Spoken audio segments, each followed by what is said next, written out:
ఇర్మీయా గ్రంథం 18వ అధ్యాయం 1 నుంచి 4 వాక్యాలు మనం గమనించినట్లయితే, దేవాతి దేవుడు ఇర్మీయాకు ప్రత్యక్షమై సెలవిస్తున్నటువంటి మాట ఏంటి అని అంటే, నీవు లేచి కుమ్మరి ఇంటికి పొమ్ము, అక్కడ నా మాటలు నీకు తెలియచేతును. సో దేవుడు ప్రవక్త అయిన ఇర్మీయాతో ఏమంటున్నాడు అని అంటే, నీవు లేచి కుమ్మరి ఇంటికి వెళ్ళుము, అక్కడ నేను నీకు కొన్ని మాటలు కొన్ని విషయాలను నేను తెలియచేయాలనుకుంటూ ఉన్నాను. సో నువ్వు కుమ్మరివాని ఇంటికి వెళ్ళమని చెప్పి ప్రభు ఇర్మీయాకు చెప్తూ ఉన్నాడు. కుమ్మరివాని ఇల్లు అంటే మీకు తెలుసు కదా, కుండలు తయారు చేసేవాళ్ళు, ఓకేనా? కుండలు తయారు చేసేవాని ఇంటికి వెళ్ళమంటూ ఉన్నాడు. 3వ వచనం, నేను కుమ్మరి ఇంటికి వెళ్ళగా వాడు తన సార మీద పని చేయించి ఉండెను. ఇర్మీయా గారు దేవుడు చెప్పినట్లుగానే కుమ్మరి వాని ఇంటికి వెళ్ళినప్పుడు కుమ్మరి వాడు ఏం చేస్తున్నాడు అని అంటే, తన సారె మీద పని చేయించి ఉండెను. సారె అంటే మీకు తెలుసు కదా, కుండలు తయారు చేసే చక్రం ఉంటుంది, అందులో మట్టి పెట్టినప్పుడు కుండ తయారవుతూ ఉంటుంది. సో దీనిని ఆయన గమనిస్తూ ఉన్నాడు. గమనిస్తూ ఉంటే 4వ వచనం, కుమ్మరి జిగిట మట్టితో చేయుచున్న కుండ వాని చేతుల్లో విడిపోగా. సో గమనించండి, ఈ కుమ్మరి వాడు కుండను తయారు చేసేటప్పుడు, ఏదైనా సరే తయారు చేసేటప్పుడు ఏకదమ్మున మనం అనుకున్న షేప్లోకి ఏది కూడా రానే రాదు, అవును కదండి? సో కొన్ని ఫెయిల్ అయిపోతూ ఉంటాయి. తిరిగి మరలా ఏం చేస్తామంటే వాటిని మరలా తిరిగి ప్రయత్నం చేస్తూ ఉంటాం. ఎప్పుడు వరకు అనంటే మనము అనుకున్నటువంటి షేప్ ఆకారం వచ్చేంత వరకు కూడా మనం శ్రమించినప్పుడు తప్పకుండా పని అనేది సక్సెస్ అవుతూ ఉంటుంది. అయితే ఇర్మీయా గారు ఆ కుమ్మరివాడు చేస్తున్నటువంటి పనిని గమనిస్తూ ఉన్నప్పుడు, తన సారం మీద కుండను తయారు చేస్తూ ఉన్నప్పుడు, ఎప్పుడైతే ఆయన వెళ్ళి చూస్తూ ఉన్నాడో, చూస్తున్నటువంటి ఆ సమయంలో తయారు చేయబడుతున్నటువంటి కుండ అనగా జిగట మట్టితో చేయబడుతున్న కుండ ఏదైతే ఉందో అది విడిపోతున్నట్లుగా ఆయన చూస్తూ ఉన్నాడు. సో కుండ అనేటువంటి షేప్లోకి రావడము, తర్వాత మరలా అది ఏమంటారు విడిపోవడము లేకపోతే విరిగిపోవడము ఇర్మీయా గారు చూస్తూ ఉన్నాడు. చూస్తూ ఉన్నప్పుడు దేవుడు ఆయనతో ఏం చెప్తున్నాడో చూద్దాం. కుమ్మరి జిగట మట్టితో చేయుచున్న కుండ వాని చేతుల్లో విడిపోగా ఆ జిగట మన్ను మరలా తీసుకొని కుమ్మరి తనకు యుక్తమైనట్టుగా దానితో మరి ఒక కుండ చేసెను. దేవునికి స్తోత్రం కలుగును గాక. సో ప్రియమైనటువంటి దేవుని బిడ్డలారా, కుమ్మరి వాడు ఒక కుండను తయారు చేద్దామని మట్టి తీసుకొని సారె మీద పెట్టి తయారు చేస్తూ ఉన్నప్పుడు, ఆ తయారు చేస్తున్నటువంటి సందర్భంలో ఆ మట్టి విడిపోయినటువంటి మట్టిని మరలా తీసుకొని మరలా సారె మీద ఉంచి ఏం చేస్తున్నాడు అంటే, తనకు యుక్తమైనట్టుగా అనగా తను ఎలాంటి కుండ కావాలని ఆలోచించి ఉన్నాడో, తను ఎలాంటి కుండ తయారు చేయాలనుకొని సంకల్పం కలిగి ఉన్నాడో అలాంటి కుండను తిరిగి మరలా చేసినట్లుగా మనం ఇక్కడ చూస్తూ ఉన్నాం. అయితే గమనించిన ప్రియ దేవుని బిడ్డలారా, ఇక్కడ మన తర్వాత ఈ కింద 5, 6 వాక్యాలు మనం చదువుకుంటే కొంచెం మనకు అర్థమవుతుంది. చూడండి, అంతటా యెహోవా వాక్కు నాకు ప్రత్యక్షమై ఇలాగు సెలవిచ్చెను.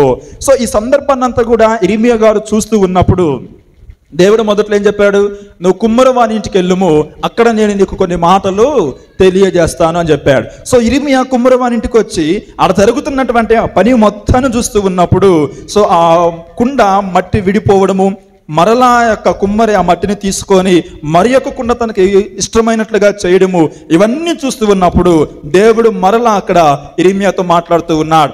6వ వచనం, ఇశ్రాయేలు వారలారా, ఈ కుమ్మరి మట్టికి చేసినట్లు నేను మీకు చేయలేనా? ఇదే యెహోవా వాక్కు. జిగట మన్ను కుమ్మరి చేతిలో ఉన్నట్లుగా ఇశ్రాయేలు వారలారా మీరు నా చేతిలో ఉన్నారు. దేవునికి స్తోత్రం కలుగునగాక. సో ఇక్కడ గమనించండి, దేవుడు ఇర్మీయాతో చెప్పేటువంటి మాట ఏంటి అని అంటే, ఇశ్రాయేలు ప్రజలారా, ఈ కుమ్మరి ఆ మట్టికు ఏ విధముగా అయితే చేస్తున్నాడో నేను మీ విషయంలో చేయలేనా? సో కుమ్మరి ఏం చేస్తున్నాడు, మట్టి ద్వారా కుండను తయారు చేస్తూ ఉన్నాడు. ఆ తయారు చేసే విధానంలో కుండ అనగా మట్టి విడిపోయినప్పుడు, కుండ అనేటువంటి ఆకారంలోనికి రాలేనప్పుడు తిరిగి మరలా అదే మట్టిని తీసుకొని కుండ ఏర్పడేంత వరకు కూడా కుమ్మరివాడు పనిచేస్తూనే ఉన్నాడు. ఇక్కడ దేవుడు చెప్పేటువంటి మాట కూడా ఏంటి అని అంటే, ఇదిగో ఇశ్రాయేలు ప్రజలారా, ఈ కుమ్మరి మట్టికి ఏ విధముగా చేస్తూ ఉన్నాడో నేను కూడా మీ విషయంలో ఆ విధంగా చేయగలను. అనగా అర్థం ఏంటి అని అంటే, ఒకవేళ మీరు పాపములో పతనమైపోయి ఉంటే, ఒకవేళ నాకు దూరం అయిపోయి నన్ను సమీపించలేక మీరు నాకు బహుదూరముగా ఉన్నట్లయితే, నేను ఈ యొక్క కుమ్మరివాడు విడిపోయిన మట్టిని తిరిగి తీసుకొని మరలా ఏ విధముగా కుండ ఏర్పడేంత వరకు కూడా పనిచేస్తూ ఉన్నాడో, మీరు తిరిగి మరలా నా యొద్దకు వచ్చేలాగా నేను చేయగలుగుతాను. దేవునికి స్తోత్రం కలుగును గాక. మీరు పడిపోయినటువంటి ఈ యొక్క జీవితంలో నుంచి, పతనమైనటువంటి జీవితంలో నుంచి తిరిగి మరలా మిమ్మల్ని లేపగలిగి, మిమ్మల్ని గొప్పవారిగాను, కోల్పోయినటువంటి పూర్వపు స్థితిని తిరిగి మరలా నేను మీకు దయచేయగలను. హల్లెలూయా. ప్రియమైనటువంటి దేవుని బిడ్డలారా, కుమ్మరివాడు కుండలో నుంచి కుండను తయారు చేయడండి.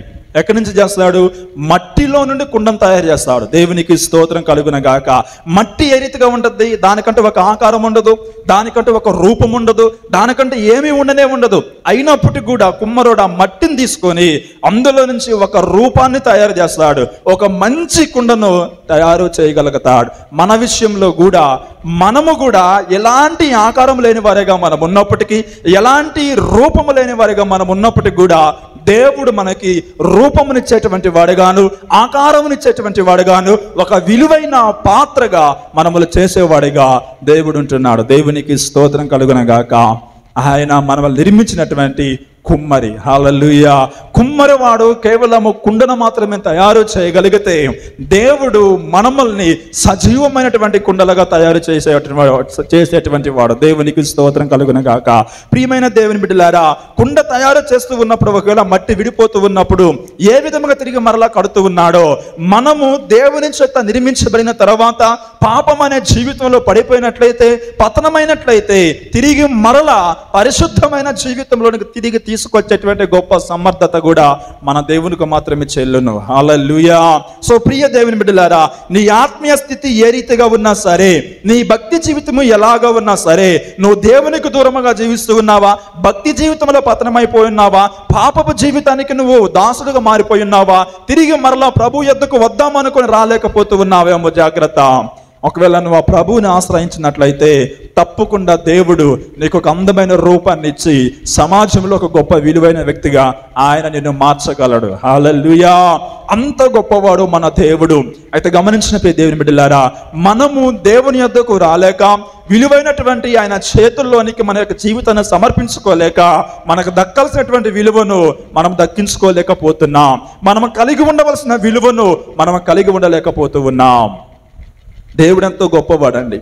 ఆయన చేతులకు మన జీవితాన్ని సమర్పించుకున్నప్పుడు, ఆయన జీవితాలకు మనలో మనం అప్పగించుకున్నప్పుడు, మనల్ని ఒక విలువైన పాత్రగా చేయగలవాడు మన దేవుడు. నీ స్థితి ఎలాంటిదైనా సరే, నీ పరిస్థితి ఎలాంటిదైనా సరే, నీకు ఒకవేళ సమాజంలో విలువలేని వ్యక్తిగా నువ్వు ఉన్నట్లయితే, ఒకవేళ ఎవరు కూడా నిన్ను పెద్దగా పట్టించుకొని వారిగా నువ్వు ఉన్నట్లయితే, మనుషులను బట్టి నువ్వు ఎంత మాత్రం కృంగిపోకు. నిన్ను సృజించినటువంటి దేవుణ్ణి, నిన్ను కలుగు చేసినటువంటి దేవుణ్ణి జ్ఞాపకంలోనికి తెచ్చుకొని ఆయనకు నువ్వు ప్రార్థన చేయి, ఆయన సన్నిధిలో మోకరించు. ఆయన సన్నిధిలో, ప్రభువా, నీ చేతులతోనే కదా నన్ను సృజించావు, నీ చేతులతోనే కదా నన్ను తయారు చేసావు ప్రభువా, విలువ లేని పాత్రగా నేను ఉన్నానయ్యా, విలువ వచ్చేటువంటి పాత్రగా నన్ను మార్చునైనా అని నువ్వు ప్రార్థన చేసే వ్యక్తిగా నీవు ఉన్నట్లయితే, ఆ ప్రభు తప్పకుండా నీ జీవితాన్ని ఓ గొప్ప విలువైనటువంటి స్థాయిలోనికి ఆయన నిన్ను తీసుకొని పోతాడండి. విలువైన వారే మనకు విలువిస్తారే కానీ విలువ లేని వారు మనకేమాత్రం కూడా విలువను ఇవ్వలేరు. మన దేవుడు ఆయన పూజనీయుడు, ఆరాధనకు యోగ్యుడు, బహుగా స్తుతులు నందదగినటువంటి వాడు మన దేవుడు. ఆయనలో ఎటువంటి లోపము లేదు, ఆయనలో ఎటువంటి పాపము లేదు, ఆయనలో ఎటువంటి తప్పిదాలు ఏమాత్రం కూడా లేవండి. మనములను కూడా నీతిమంతులుగాను పరిశుద్ధులుగాను చేయగలిగిన శక్తి, ఆ గొప్పతనము కేవలం దేవునిలో మాత్రమే ఉంది. కనుక ఎప్పుడైతే మనము ఆయన ఆశ్రయిస్తామో, ఆయన సహాయం మనం కోరుకునే వారుగా ఉంటామో, మన జీవితానికి విలువిచ్చేవాడుగా ఆయన ఉంటాడు. మన పాపముల నిమిత్తం కావచ్చు, మన శాపములే కావచ్చు, సమస్తమును కూడా తొలగించి ఓ విలువైన పాత్రలుగా దేవుడు మనల్ని మారుస్తాడు. అది నీకు ఇష్టమైతేనే. హల్లెలూయా.